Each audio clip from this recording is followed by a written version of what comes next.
നല്ല നട്ടുച്ച വെയിലത്ത് ഞാനൊന്ന് ഷോപ്പിങ്ങിന് വേണ്ടി ഇറങ്ങിയതാണ് കേട്ടോ. കണ്ണൂരേക്കാണ് പോകുന്നത്. ഒറ്റയ്ക്കേ ഉള്ളൂ, ബസ്സിനാണ് പോകുന്നത്. നല്ല പാട്ടെല്ലാം കേട്ടിട്ട് ആ ഒരു സമയത്ത് ഇങ്ങനെ ബസ്സിലിരിക്കുമ്പോണ്ടല്ലോ ഉറക്കെ ഏത് വൈക്കാ വരുന്നതെന്ന് തിരിയില്ല, അങ്ങനെ രസമുണ്ടായിരുന്നു. നല്ല ഉച്ച സമയമായതുകൊണ്ട് ഓട്ടോയിൽ പോകാമെന്ന് വിചാരിച്ചു കേട്ടോ. അതുകൊണ്ട് സ്റ്റാൻഡിൽ ഇറങ്ങിയ പാടെ ഞാൻ ഓട്ടോ കയറി നേരെ ഗ്ലോബൽ വില്ലേജിലേക്കാണ് കേട്ടോ. എന്നിട്ട് ഷോപ്പിംഗ് മിക്കപ്പോഴും നടക്കുന്നത് അവിടെ നിന്നാണ്. അപ്പോൾ ഓട്ടോയിൽ കയറിയാറുണ്ടല്ലോ, അതിൽ നല്ലൊരു കാഴ്ച ഉണ്ടായിരുന്നു കേട്ടോ. ഈ ഒരു ബോട്ടൊക്കെ സെറ്റ് ചെയ്തിട്ട് വെള്ളത്തിൽ നല്ല രസമുണ്ടായിരുന്നത്. അതിങ്ങനെ ഓട്ടോ കുലുങ്ങുന്നതിനനുസരിച്ച് ബോട്ട് ഇങ്ങനെ ആടി വലയുന്നുണ്ടായിനെ. അതിങ്ങനെ നോക്കി നിൽക്കുമ്പോൾ തന്നെ സമയം പോകുന്നത് അറിയില്ല. പിന്നെ ഗ്ലോബൽ വില്ലേജിൻ്റെ അവിടെ ഇറങ്ങിയിട്ട് ഞാൻ പിന്നെ അതിനുള്ളിലേക്ക് നടന്നു. ഞാൻ മിക്കപ്പോഴും എല്ലാ ബ്രൈഡൽ വർക്കിന് മുന്നേയും ചെറിയൊരു പർച്ചേസിങ് നടത്തലുണ്ട്. ആ ബ്രൈഡിന് വേണ്ടുന്ന എന്തെങ്കിലും സ്പെഷ്യൽ കാര്യങ്ങളുണ്ടെങ്കിൽ അത് റീസ്റ്റോക്ക് ചെയ്യാൻ വേണ്ടിയിട്ട്.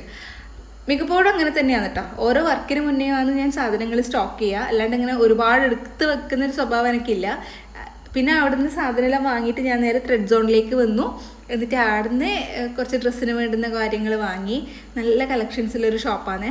ചെറിയ ഷോപ്പാണെങ്കിൽ നമുക്ക് വേണ്ടുന്ന ഒട്ടുമിക്ക സാധനങ്ങളും ഇവിടുന്ന് വാങ്ങാൻ പറ്റും. അതായത് ഈ സ്റ്റിച്ചിങ് റിലേറ്റഡ് ആയിട്ടുള്ള കാര്യങ്ങൾ. അവിടുന്ന് ഇറങ്ങി പിന്നെ ഞാൻ നേരെ ഫാൻസി ഷോപ്പിലേക്കാണ് കയറിയിട്ടുണ്ടായത്. വലിയ വാവ് ഫാക്ടറാക്കുന്ന ഐറ്റംസ് ഒന്നും ഞാൻ അവിടെ കണ്ടില്ല. എല്ലാവർക്കും ഒരു സർപ്രൈസ് ഉണ്ട് കേട്ടോ, ഞാനത് വഴിയേ പറയാം. അങ്ങനെ അവിടുത്തെ ഷോപ്പിംഗ് എല്ലാം അവസാനിപ്പിച്ച് ഞാൻ നേരെ സ്റ്റാൻഡിലേക്ക് പോയി. ഓട്ടോയിലാണ് കേട്ടോ തിരിച്ച് അങ്ങോട്ടേക്ക് പോയിട്ടുണ്ടായത്. അങ്ങനെ ഈ ഒരു മീ ടൈം ഞാൻ വളരെ നന്നായിട്ട് എൻജോയ് ചെയ്തു. നമുക്ക് ഒറ്റയ്ക്ക് പോകുമ്പം എല്ലാ കാര്യങ്ങളും നമുക്ക് ഇഷ്ടമുള്ള രീതിയിൽ ചെയ്തു തീർക്കാൻ പറ്റുമെന്ന് എനിക്ക് തോന്നിയിട്ടുണ്ട് കേട്ടോ പലപ്പോഴും. പിന്നെ ഞാൻ ഷീനിൽ കയറിയിട്ട് കുറച്ച് ബേക്കറി ഐറ്റംസ് എല്ലാം വാങ്ങിയിട്ടാണ് തിരിച്ച് വീട്ടിലേക്ക് പോകുന്നത്. അപ്പോൾ ഇന്നത്തെ വിശേഷങ്ങൾ ഇത്രയേ ഉള്ളൂ. വലിയൊരു സർപ്രൈസ് വരുന്നുണ്ട്, ഞാൻ പറയാം കേട്ടോ. എന്തായാലും അത് കമ്മിങ് സൂണാണ്.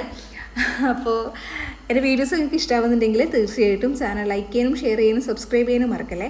മറ്റൊരു വീഡിയോ ആയിട്ട് വീണ്ടും കാണാം. എന്തെങ്കിലും ബ്രൈഡൽ വർക്ക്സ് ആവശ്യമുണ്ടെങ്കിൽ കൂടെ കോൺടാക്ട് ചെയ്യണേ. എൻ്റെ ഇൻസ്റ്റാ ലിങ്ക് ഞാൻ പ്രൊഫൈലിൽ കൊടുത്തിട്ടുണ്ട്.